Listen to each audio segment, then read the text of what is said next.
Continue Rural Development chapter.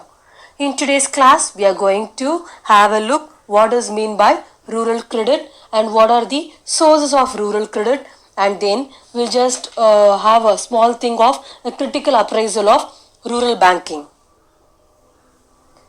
Rural credit.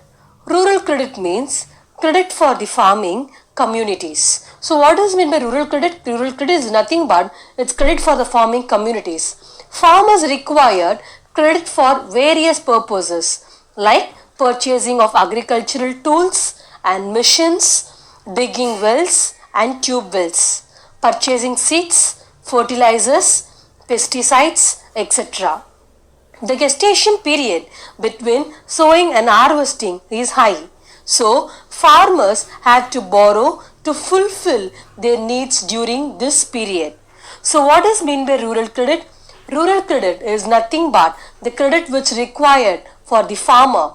Farmers require credit for the various purposes like purchasing of agricultural tools and tube wells, purchasing of tube wells and digging of wells and tube wells, purchasing seeds, fertilizers, pesticides, etc.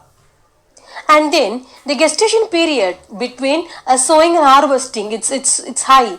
So the farmers have to borrow to fulfill their needs during this period. Source of rural credit. There are two sources of rural credit. One, non-institutional sources. The other one, institutional sources. Yes, now we'll just see what is meant by non-institutional sources. There are four non-institutional sources. The first one, money lenders. Second one, relatives. Third one, traders and commission agents. Fourth one, rich landlords. Now, let's see what is meant by money lender, whom we'll be calling it as a money lender. Yes, from the very beginning, money lenders have been advancing a major share of farm credit. The peasants are exploited through exorbitant, very high rate of interest, and it's quite frequently their accounts are manipulated without their knowledge. So, most of the peasants, what they'll be doing it? They'll be borrowing money from the money lender. The rate of interest is very high with the money lender. And at the last, what will happen? High frequently, the accounts will be manipulated without their knowledge. So once if they are unable to repay the loans to the amount to the money lender, they'll be caught in a debt. Now, let's move on to the other one, relatives. Even the farmers, that is the peasants, will borrow money from the relatives also.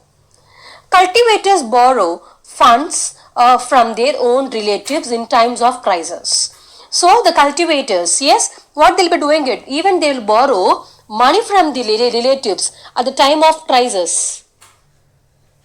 These loans are a kind of informal loans and carry no interest and are normally returned after harvest. So what will happen? This kind of loans will come under an informal loans and carry no interest rates for it. Normally what they'll be doing it, once when the harvest time is over, they'll be returning back the amount to relatives. We'll be calling it as a relatives. Now, traders and commission agents. They provide credits to the peasants on the mortgage of crops at high rate of interest and on a condition that crop will be sold to them at low prices. So what will happen? Usually the peasants on the mortgage of crops at the high rate of interest. Yes, on a condition. What is the condition? The crops will be sold to them at low price. Once the harvesting period is over, the farmer will sell all their crops to the traders and to the commission agents at the low prices. The fourth one, rich landlords. Small as well as marginal farmers and tenants take loans from the landlords for meeting their financial requirements. Landlords also charge high rate of interest on such loan and exploit the peasants, particularly small farmer and tenants. So these are the four things which come under in non-institutional sources. What are the non-institutional sources? Money lender, relative, traders and commission agents, and the fourth one is rich landlords. Now let's move on to the institutional sources. What are the institutional sources? Yes, Now, cooperative credit, land development bank, commercial bank credit, regional rural banks. Yes, the government, National Bank for Agricultural and Rural Development, NABARD, self-help group, bank linkages program for microfinance. So, the first one, what is meant by cooperative credit? The primary objective of the cooperative is to liberate the Indian peasantry from the clutches of moneylender and to provide them credit at low rate of interest. So what is the main role of cooperative? The main role of cooperative is to liberalize the Indian peasants, yes, from the moneylender, and then to provide them credit, to give them financial assistance to the peasants at low interest rate. Now, second one, land development banks. They provide credit to the farmers against the mortgage of the land. Loans are provided for the permanent improvement of land and purchasing agricultural implements and for repaying of old debts. Third one, commercial bank credit. Initially, commercial bank play a marginal role in advancing rural credit. Initially, the commercial bank will play a marginal role in advancing the rural credit. However, after nationalism in 1969, they expanded their branches in rural area and started directly financing the farmer. So after nationalization in 1969, they expanded their branches and they have started giving finance to the farmer directly. The fourth one, regional rural banks. They are opened up in those areas where there are no banking facilities. Usually, the regional rural banks will be opened up in those areas where there are no banking facilities. The main objective is to provide credit, okay, and other facilities, especially to the small and the marginal farmer and agricultural laborers, artisans and small entrepreneurs in rural area. Usually, the regional rural banks will be opened up in those areas where there are no banking system. And apart from it, what is the main objective now? To provide credit and other facilities to the small farmer, marginal farmer, agricultural labor, artisans and other small entrepreneurs. Yes, now let's move on to the other one, the government. The loans provided by the government are known as Takewi loans, okay, and are lent during emergency or distress like famine, flood, etc. The rate of interest charged against such loan is as low as 6%. Now, NABARD, yes, National Bank for Agriculture and Rural Development. It is an apex bank which coordinate the functioning of different financial institutions working for expansion of rural credit. Its main objective is to promote health and strength of credit institutions, namely cooperative commercial banks and regional rural banks. The last point, besides providing finance to credit institution, NABARD also provide financial assistance to the non-farm sector and promote integrated rural development and prosperity of backward and rural area. At the last point of institutional sources, SSG, that is Self-Help Group Bank Linkages Program for Microfinance. SSG has merged as a major microfinance program in the country in the recent year. Their focus is largely on the rural people who have no substantial access to the formal banking system. So, the target group comprised of small as well as the marginal farmer, agricultural and non-agricultural labor and artisans, etc.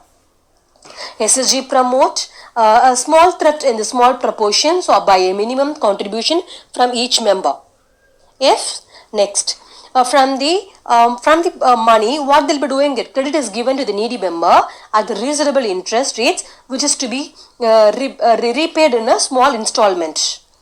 By March 2012, more than 43 lakhs self-help groups had reportedly been credit linked. Yes, so at the last point of SSG have also helped in the empowerment of women However, the borrowings are mainly confined to the consumption purposes and negligible proportion is borrowed for productive purpose. So these are the non-institutional sources. These are the institutional sources: cooperative credit, land development bank, commercial bank credit, a regional rural bank, the government, National Bank for Agriculture and Rural Development, self-help groups, bank linkages, big programs for microfinance. Yes, so these are these two sources of rural credit. One, institutional sources. The second one, non-institutional sources. Let's move to the other one, critical appraisal of rural banking.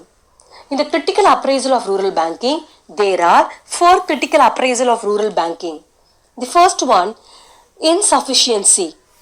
Second, inadequate coverage of institutional sources. Third, inadequate amount of sanction. Next, less attention to poor or marginal farmer. The last point, growing overdues. So these are the critical appraisal of rural banking. Now, let's move on to the other one, agricultural marketing. What is meant by agricultural marketing? Agricultural marketing means all those activity which includes like gathering the produce after harvesting, processing the produce, grading the produce according to its quality, packaging the produce according to the preference of buyers, storing the produce for future sale and selling the produce when price is lucrative. In other words, agriculture marketing cover the services which involved in moving an agriculture product from the farm to the consumer. We'll be calling it as a agricultural marketing. Now, what are the problems which faced by the agricultural marketing? Yes, the first point, manipulations by big traders. Second, lack of market information. Third, lack of storage facilities. So these are the problems which were faced by the farmer. What are the problems? Manipulations by the big traders. Second, lack of market information. Third, lack of storage facility. Now, let's move on to the other one. What are the measures adopted by the government to improve marketing system? So what are the measures adopted by the government to improve marketing system? Regulation of markets, cooperative agricultural marketing societies, provision of warehousing facility. Fourth point, subsidized transport. Fifth point, dissemination of marketing information. Sixth point, buffer stock and minimum support price, MSP. Seventh point, public distribution system. Eighth, alternative marketing channels. The last point, improvement of physical infrastructure. So, these are the measures which were adopted by the government to improve marketing system. Yes? So, in today's class, we have discussed about what is meant by rural credit and what are the sources of rural credit, institutional and non-institutional, and what is meant by agricultural marketing, and what are the problems faced by agricultural marketing, and the last, measures to improve agricultural marketing. Yes, thank you students.